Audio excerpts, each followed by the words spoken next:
Hello friends, welcome to my channel. ఈ వీడియోలో మాత్రం మనం జాహ్నవి కపూర్ యొక్క సీన్లను అయితే కట్ చేశారు పెద్ద మూవీలో అనే విషయం మీద మనం అయితే మాట్లాడుకుందాం. దానికంటే ముందు నా ఛానల్ సబ్స్క్రైబ్ చేయండి, లైక్ చేయండి, షేర్ చేయండి, కామెంట్ చేయండి. ఫ్రెండ్స్, ఎవరైతే రామ్ చరణ్ ఫ్యాన్స్ ఉన్నారో ఖచ్చితంగా నా ఛానల్ అయితే సబ్స్క్రైబ్ చేయండి.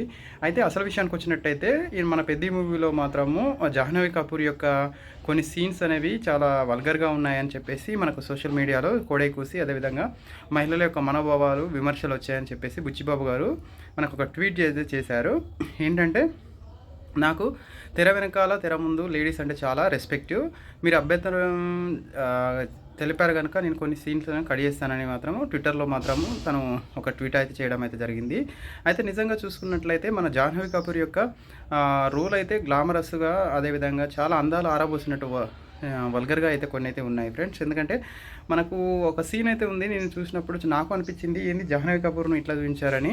వారు చెప్పే ఒక విధంగా ఉంటుంది, చూపించే ఒక పార్ట్స్ అనేవి డిఫరెంట్గా ఉంటాయి. అంటే ఇక్కడ వచ్చిన ప్రాబ్లం ఏంటంటే, ఒక లేడీ యొక్క బాడీ పార్ట్స్ని మాత్రం చూపించి ఈ విధంగా చూపించడం అనేది తప్పు కదా అన్నట్టు మాత్రము సోషల్ మీడియాలో చాలా కోడై కూసింది. మహిళల విమర్శలు అయితే చాలా వినిపించాయి. కాబట్టి బుచ్చిబాబు గారు, డైరెక్టర్ అయిన బుచ్చిబాబు గారు దానికి సారీ చెప్పేసి ఆ సీన్లు అనేది డిలీట్ చేస్తానని చెప్పడం అయితే జరిగింది, ట్వీట్ చేయడం జరిగింది. అయితే ఇక్కడ చెప్పుకోవాల్సిన ఇంకో విషయం ఏంటంటే, అసలే జాహ్నవి కపూర్ యొక్క నీడివి అంటే మూవీలో వచ్చేసి తన యొక్క రోల్ అనేది ఒక 10-15 మినిట్స్, ఒక 15 మినిట్స్, ఒక ఓవరాల్గా కలిపించి ఒక 20-40 మినిట్స్ అయితే ఉంది. కానీ ఇంకా కొన్ని సీన్లు కట్ చేసిన తర్వాత దాంట్లో ఆమెకు మిగిలేది ఏంటి, అసలు మూవీలో ఉన్న మూవీలో హీరోయిన్ యొక్క రోల్ ఏంది అనేది మాత్రం ఒక ప్రశ్నాత్మకంగా మారిపోతుంది, ప్రశ్నార్థకంగా మారిపోతుంది.